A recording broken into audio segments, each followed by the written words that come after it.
ઢાઢર નદીની સપાટીમાં વધારો થતાં આમોદ તાલુકાના કાંકરિયા, પુરસા, વાડિયા ગામ સંપર્ક વિહોણા બન્યા હતા. તેમજ પુરસા ગામમાં છેલ્લા 2 દિવસથી વીજળી પણ ગુલ થઈ જતા ગ્રામજનોની હાલત કફોડી બની હતી.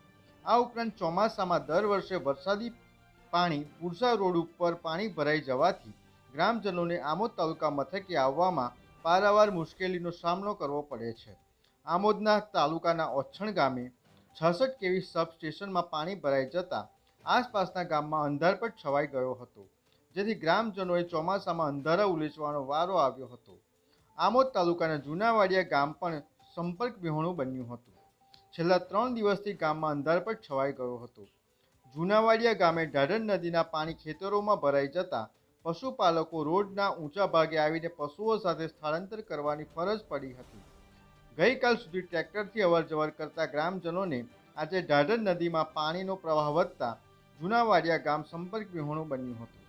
આમોદ તાલુકાના સુઠોદરા ગામની શાળામાં વરસાદી પાણી ઘૂસી જતા શિક્ષણ કાર્ય ઠપ થઈ ગયું હતું. મારું નામ બે દિવસથી પુષ્કળ વરસાદ પડવાથી લાઇટ નથી અને કોઈ જોના પર આદિ નથી. તો અમારે આખરે ટ્રેક્ટરે ને ગામના વડીલો બધા આમોદ આવ્યા છે.